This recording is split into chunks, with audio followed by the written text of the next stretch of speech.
Hello everyone, this is Seth Chandler and welcome to this episode of PCGS Slab Lab.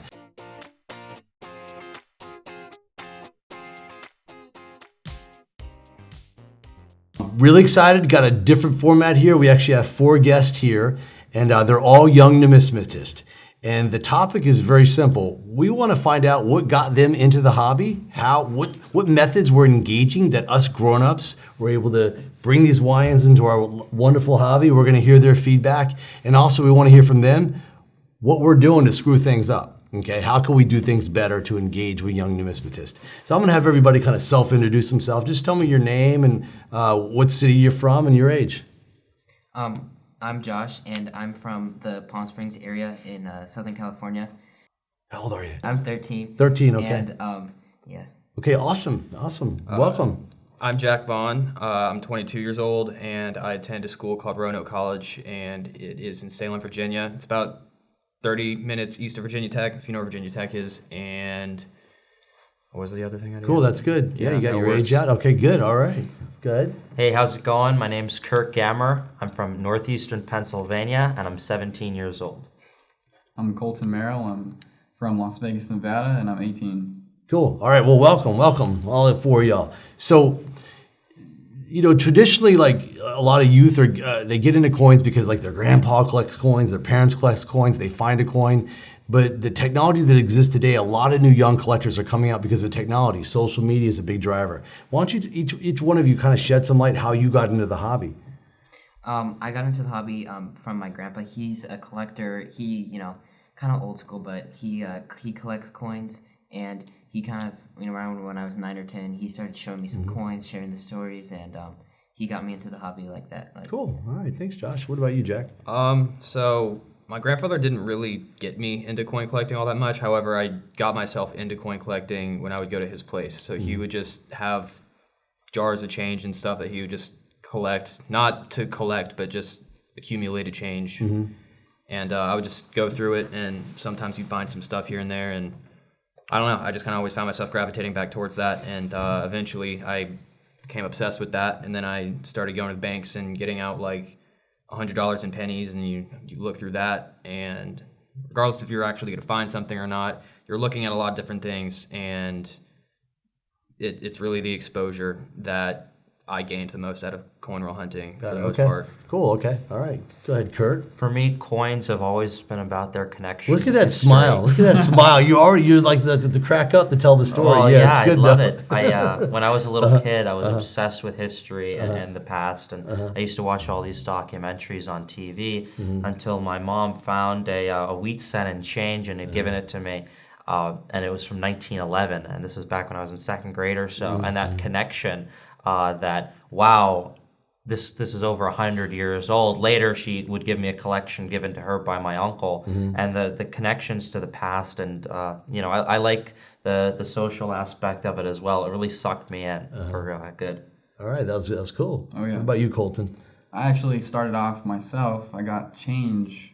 I got some change in a water park, and Google. I just pulled up Google, and it told me one sold for $3,000 for a PCGS, and I was like, oh wow, I can make $3,000 selling a janky coin I got from change, and kind of just took from there. It was great. Okay, that's real interesting. So you're the one person out of these 4 that technology kind of instantly helped you find coins. Oh yeah. It wasn't like your grandpa or aunt. You found a coin. You looked it up using resources that are available on the internet, which I didn't have as a kid, and you're able to kind of get an idea of a value of a coin. You're like, whoa, something's going on here. Okay, okay, that's interesting. Okay, so I want to know like what all the kids are doing these days, because they're not showing up at coin shows like crazy. It's a bunch of old guys showing up at coin shows. What are the kids doing right now to kind of get together and kind of learn a lot more about coins? It's on fire right now. Let me just say that. So what do you think, Colton? Oh, definitely social media is helping out a ton. I mean, we're all kind of hanging out on Instagram doing like little IG videos. Kurt's been, he's doing a little video every single day, I swear. I mean, just all talking to each other. So for those of you that are maybe a little bit older, maybe my age or older, social media means things like Facebook, Instagram, TikTok, and it seems like the preferred platform, would you say, is Instagram? Yeah, Instagram. Definitely Instagram, right? Okay. Oh, yeah. Facebook's up there too. Facebook, yeah. So what do you do, like tell me as a young collector, what do you do on Instagram? Like what exactly does it do in coin collecting wise? I mean, and you kind of start off by following like hashtags. You look like toned coin up or just coins up, and you kind of look through it like, oh, that's a really pretty Morgan. And then you click on it, and it takes you to this page. Then you just keeps on going through and through and through, and you just find all these people. It's a rabbit hole. Oh yeah, but it's all good information, right? I mean, some of it you got to weed through. Yeah. Yeah. It's a great thing. There's a whole network of collectors, young and old, across the country and even internationally that I keep in touch with every day through Instagram. A lot of people I don't even have their real names. I just go by their screen tags. Really? Yeah. So wait, so you got some really good friends that you buy and sell coins with. You transit, but you really don't know their real names. No. Like their nickname, which is their social media nickname. I know everything about what they're looking for, how much they're willing to pay, what they know about, but not their names, not their addresses. Yeah, until I ship a coin to them, of course. Yeah, So true. I knew you as Gamer Coin for like a while. Yeah. Gamer coin. That I was like your that. name. That's Our nice. screen tags, yeah. Okay, so you're younger over here. Okay, so you're 13 years old. And you got to be real picky and choosy as a parent, about what type of social media. Are you on Instagram a little bit? Yeah, I'm on Instagram. Okay. And I originally actually started on YouTube. Okay. So when I first got into it, the coins and stuff, I got a YouTube account and I started making videos there. And I still have. So you make video? What do you sound like you're a senior. Oh, I used to have like a YouTube. So how old were you? Were making videos about coins on YouTube? Mm-hmm. That's really cool. Yeah. And how old were you when this started? Probably 10, but don't tell that to YouTube. Got it. Oh yeah, because you got to be a certain. Okay. Maybe we'll edit that out. But no. So you were 10 years old. Yeah. Tell me about the videos you would make. Tell me about it. I didn't really know much back then, but I'd say, here's a coin, whatever. And I'd made some friends and stuff from YouTube. Cool. Some of them I still know today. And really cool. I still have the channel. I still post some stuff occasionally, but I've mostly moved to Instagram. Got it. Okay, so YouTube to Instagram. So everything is on Instagram. What's the difference between the coin people on YouTube and the coin people on Instagram? What's the difference? Honestly, Instagram, same kind of people, but I feel like there's more, coin collectors on Instagram. And I think that's because it's easier to post. There's more, ways to post different. Mm-hmm, there's stories, you have reels, posts you can just post. So. Mm-hmm. Got it. Wow. It's also much more interactive. And interactive. Much Very more easy to interactive. connect. It's instant. It's like really fast. Yeah, right? you want to ask them a question, you just message them. You don't have to comment on a YouTube video and cross your fingers and hope that they're going to respond. So you don't write letters or you don't email or text or phone call. It's just bam. It's all done on your phone pretty much, right? Oh yeah. And just to be very clear, this is a huge, vibrant community of 100,000+ young coin collectors or collectors. A lot. It's that big. It's a massive network. There's accounts with many thousands of followers, including what Witter Coin did on Instagram. Hold on, let me give you $100. Okay. Oh yeah, okay. All right, give us a plug. Witter Coin's #1. No, I'm just kidding. It was great because they were one of the first bigger shops on Instagram, and that set a whole new trend of shops making Instagram. So a bunch of new material that wouldn't have normally gone on eBay or Facebook Marketplace is now coming onto Instagram, and there's some very active professional numismatists and shops that do a majority or all of their sales just through Instagram. That's cool. That's good to hear. It's amazing, like with technology, just how quickly a platform develops and how everyone can embrace it. Like a lot of older people, it's tough just even to use a computer or a cellular phone. But you kids, you're so used to technology that a new widget comes out, you're on it, and like 15 million people are on it within a month. I think I read that TikTok got like a billion subscribers like in the first like year and a half. That is shocking. Yeah, TikTok blew up. Yeah, it's just shocking. So, but what's the positives to all this is you're able to meet each other and learn so much about coins. Because when I was young, like in the '80s, I had to go to the library. I had to go to the bookstore to get like Coin World or Coin Age magazine. So my cycle of news was really like 30 to 60 days after a coin show. If I wanted to know about the ANA, you couldn't email people. There's no websites. I had to go to the bookstore and buy a coin magazine to find out what went on at the ANA. That's crazy. And now what are we doing? We're doing live videos from the ANA sometimes. And, we're getting all these show reports and stuff like that. So with things being so like quick now, and you have the, like your crew, you have your friends, right? What are the adults doing? What do they probably suck. They're screwing things up. What could adults be doing? Grown-ups? What could we be doing better to better engage you and make you come out to shows and just bring more kids into it? What do you think adults are doing wrong now? be much more accepting of, I mean, obviously you don't want to be rude about it, just shoving a camera in people's face, but, allow someone to walk up and, take a picture of some coins, send it to a friend, take it out and look at it, and don't be upset when you don't want to buy it, because maybe that person's just trying to learn something about coins and they're not necessarily interested. Right. That's a great point. Yeah. Negotiating, I understand some people have firm prices, but, don't necessarily all act that insulted when, someone gives you a price that you're willing to pay for it. It's not meant to be an insult. Like, sometimes you just don't see the value in it. Got it, okay. So you're saying, like, really, in essence, when you're negotiating with a younger kid, be a little more accommodating. Yeah. Right? A little more, like, it's not about the money, but it's just like, maybe have a little more conversation around negotiation. But also take them seriously. There's a lot of, there's a lot of people on Instagram that, are quite frankly pretty young. And for how young they are, they have a lot of value, a lot of capital. dough. Yeah. So like, instantly when some kid walks up to some coin table and they start throwing prices around, 9 times out of 10 that coin dealer is not even going to take the kid seriously, but that coin dealer never once thought that this kid actually has money to spend. Yeah. Gotcha. Okay. So what do you think about all this? What are adults doing wrong? Like, what could we be doing better? Imagine I'm the bad guy. Well, okay. Well, no, I think there's a huge untapped amount of young kids who have the entrepreneur spirit and have that sort of mentality that they want to have fun, make money, make new friends. And I think coins can capitalize on recruiting those young kids into it. I don't know what. Oh, come on. You've had some bad experiences with some grown-ups, some coins. Oh, yeah. So what are they? Well, what could they be doing no better? names. To highlight, don't name names. Yeah, right. But to highlight what Jack was saying, I think I've gone to a lot of dealers who haven't necessarily taken me seriously because I'm younger, but I've also met a lot of dealers who have been more accommodating and more helpful to my age, which it's actually the majority of dealers are welcoming. So I've never really run into a huge amount of problems, but they do come up now and then. Oh yeah, for sure. Yeah, what do you think? What could be the grown-ups be doing better? I think one of the big ones is giving us the respect. I mean, like we might not know as much as you. Yeah. I mean, so kind of not as much respect as the older dealers, but I mean, some dealers are kind of like, oh, this is $2,250, and $2,250, and they're like, oh, that means $2,000, not $22.50. They're kind of talking you to like they're to a 4-year-old. Yeah, I hear you. Yeah. And so it's like it happens to me too, and I'm 50 years old. Just so you know, some coin dealers are just like that. But I hear you. It's respect, and this is a good chance for all the young numismatists who are watching. Manners will take you a long way. Oh, yeah. You always the onus is on you to kind of initiate things in an orderly manner and have great manners. I mean, that takes you a long way.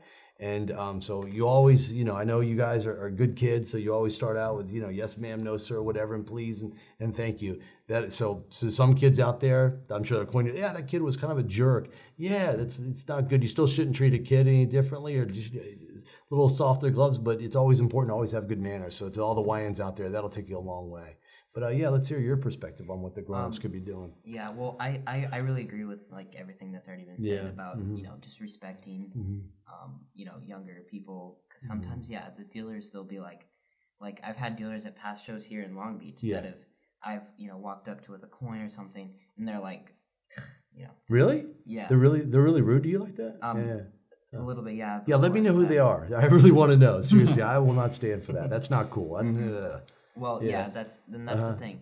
And I also think that and it's kind of like, it's not like a more of a bigger issue, but something that I've been noticing is like when you go up to dealers, they always have to you have to ask for a price. And I feel like for younger kids especially, if they already had prices there where you can look, price stickers, I think that a lot of dealers should be doing that more, just putting stickers right there in the case. I agree with you, but because I am a coin dealer, one thing that it's kind of an old school thing. A lot of the coins are very, very expensive, and then you get people that are there are bad people at coin shows, unfortunately. So sometimes they kind of do the math. They're like, well, there's a lot of money here. I could go out and buy a Lamborghini or a nice house. It kind of is a security issue. So it's a two-way street. It's like, okay, on one hand, which I agree with you, it'd be cool to see. I want to see the price of the coins too, because it's a longer process to take it out and figure all that out. But it's a balance. But I think, I think the bigger thing you're pointing at is just kind of like that communication around the price. Yeah. You're a serious buyer of a coin. You're not foolish. You're not going to look at a $100,000 coin. You're going to look at a coin that you could afford, and so that's got to be like a two-way street of respect there. Yeah, that's a really good point. I didn't think about the security issue. Yeah. I also think that to better explain the whole respect thing is it's more that they're not disrespectful to your face. It's kind of being shrugged off. Like let's say you're talking to a dealer and you're looking at some stuff, and then someone else like twice your age walks up, and then all of a sudden he's not interested in talking to you anymore. He's talking to that person. That doesn't make me want to do business with you. Right. Yeah. I hear you. Yeah, it's challenging. I've noticed at coin shows, I like to talk to people, but you'll have people come out of the blue, out of nowhere, and just like completely interrupt the conversation. Oh, yeah. It's a very, very common thing in the coin business. But it's I want to say that the outside world, that's a very rude thing to do. But it seems to be a little more accepted. I really don't like. Hold on a second. More etiquette. If it's a kid, if a kid's trying to get my attention or something, I don't care if it's $1 million transaction, timeout. Let's go help out.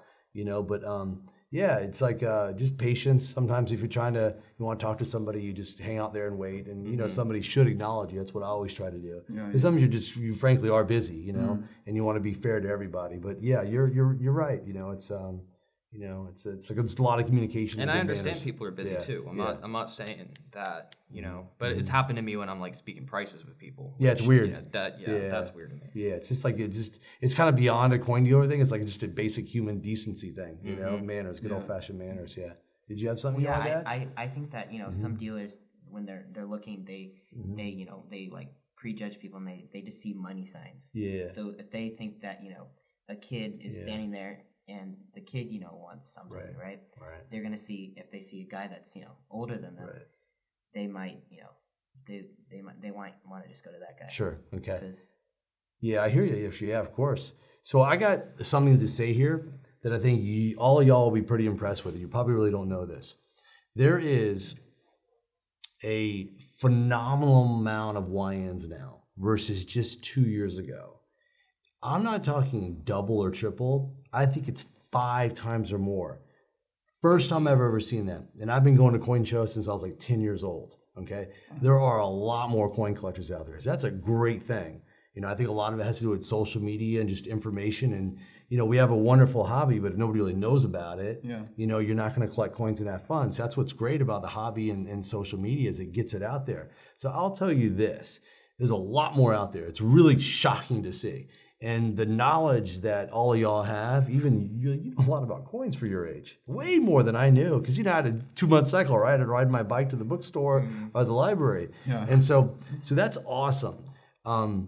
So where I want you guys to understand is I get so many dealers that come up to me all the time, have noticed like the Wittercoin U kids or how sharp all the kids are, how many more. That's a good thing. So I think for the first time in a lot of these guys' careers, 20, 30, 40 years in the business, they're like, holy crap, there's a lot more of these young kids out there and they really know coins. And that's huge. So I think the hobby, something's happened recently, and that's a big, big thing. I think it might be COVID, honestly. Yeah, I think it's one of the benefits of COVID, and just, there was a lot of negatives, but there's a couple of benefits, and I think we were all at home. Mm-hmm. Honestly, that's how Wittercoin U got started. I'm thinking about my kids sitting at home, not at school. You remember what that was like, right? Yeah, it was. Yeah, you couldn't go to coin club meetings. You couldn't go to coin shows. You couldn't go to coin shops. It was brutal. And now all of a sudden, you got all this information online, so kind of everybody jumped right in right away. Okay. Now, I also have a message for all the coin dealers out there that are watching this. One thing that I've learned, we're pretty active on social media. Like, we got a pretty decent presence, right? Would you guys say? Yeah. We just have fun with it. It's not a strategy. It's not a business plan. There's no consultants. We just do this. We just hit record, make fun videos, and post it. That's what we do. Honestly, your favorite video, I like your random lives that just aren't planned or anything. You just like this. I don't know. Yeah. You just decided to sit down and do this today. Yeah, exactly. Just things pop up. Yeah.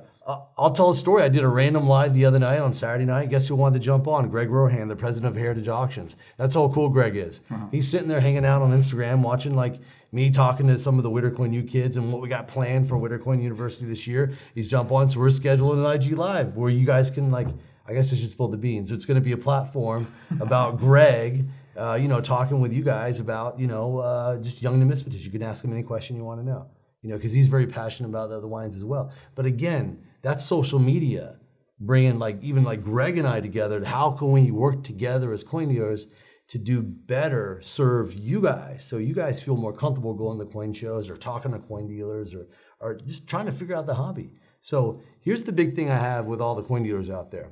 One thing that I've learned in my experiences with social media is that because it's really driven by the kids are the people who chirp about the cool things. So I asked my son, what's cool now? What's the great movie? What's this? What's that? Right? And he'll know. And so because of social media and they could spread the word, and I'm just using a biased example, but if you guys tell your dad or your other collector that Witter coin is really cool and they have great coins, that spreads like fire, because it's coming from you guys who know it. Oh yeah, the kids are on all day long. Of course they should know what's going on, who's the good coin accounts, or who's the good coin firms. Then the grown-ups pay attention.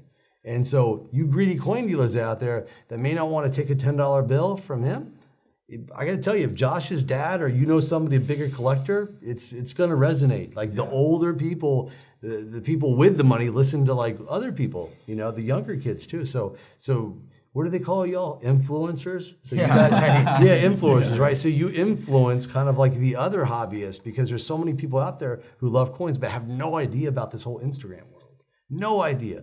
So it's actually crazy. I was super into coins before before I ever got Instagram, and it was kind of like a secret download. Not secret, but it was just like a download thing, coin roll hunting, stuff like that. Yeah. And then I really started picking it up and getting in my typeset and then getting exposure to higher end coins and whatnot.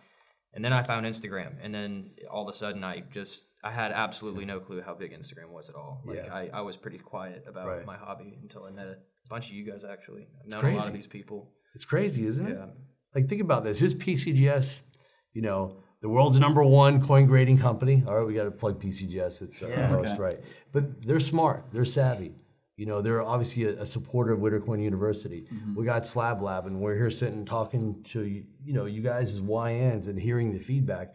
But a lot of this is because of Instagram. A lot of this is because of social media. Yeah. So think about that. We're here not because our granddad got us a coin, but we're here as friends together talking about this because of social media. And now this is going to blast all over social media too. It's going to whirlwind. So it's a great hobby, and you meet great people because of it, and you have a good time. Oh yeah. And so it's all because of social media. Yeah. So you guys have anything to add here? Any other observations? Why don't we start with you, Kurt? You've been a little quiet. Oh no, I just think you about to fall asleep? Or? No, you're good, right? Yeah. Oh, you know what he is, Kurt. You know what he's thinking about right now. Kurt is really, really special in the sense that he has decided to have a charity fundraiser, for Witter Coin University. The kid is raising money for other kids so they could attend Witter Coin University. And the way we're doing this, he's raised well over $1,000 already. We are going to shave his head on the Bourse floor. We're right here at the Long Beach show. We're going to shave your head. We'll give you a number 2 cut. But I think that's just awesome, all right? Yeah, I think I want to reach out and help. I think a big part of this hobby is, I've talked about this before a lot, is passing the torch around, passing it down to the, and to be part of that process, part of that cycle of the older generation helping out the younger, even as I am helping out younger kids like Josh or other people just starting collecting or anything really, you have to be there to help them. And it meant so much to me when I was even younger, and it's helped me so much along the way, that to be there for other people and to help lift them up in the hobby, that's just a great purpose, and it leaves me really satisfied at the end of the day. Awesome. Colton, any parting words? Coin collecting is fun, and that's the whole part of it. I mean, if you're not having fun, what are you doing? So, even though the older guys might get on you and, be hard on you, just keep going and then have fun. Yeah, that's cool. All right, Jack? Yeah, I mean, going off that, definitely have fun. I mean, if you're buying a coin in hopes that you're going to make money on it in the future, you're going about it the wrong way. If you're having fun and you buy things that are appealing to you and stand out to you, that is generally the stuff that's going to appreciate in value, and you're going to be happier in the end because you enjoy doing it. Cool. Yeah, just have fun. Just like everyone's saying, if someone's not taking you seriously, let it roll off your shoulders, and there'll be people that will take you seriously, and you'll be able to have success in the hobby. That's awesome. Yeah. Well, thank y'all for showing up. Thank you for taking. I value your time, so I really appreciate y'all coming out and letting us us dumb old adults are doing, right, to engage you guys. But thank you very much. I appreciate it. All right. All right, thank you. So thanks to everybody for watching this episode of PCGS Slab Lab. This is honestly one of my favorite episodes. It's involving young numismatists. All right, and always remember, just like what Kurt over here was saying, always give back. You know, be that uncle who gets that kid into collecting coins. You know, throw some Indian cents on the ground near your grocery store. Hopefully some kid will find it. Just constantly think of ways to give. We all have ideas, but pick your own idea, spend a little time, spend a little money on it, and you do something to give back to our wonderful hobby. Okay? So thank you very much. Bye-bye. Cool. So thanks, guys.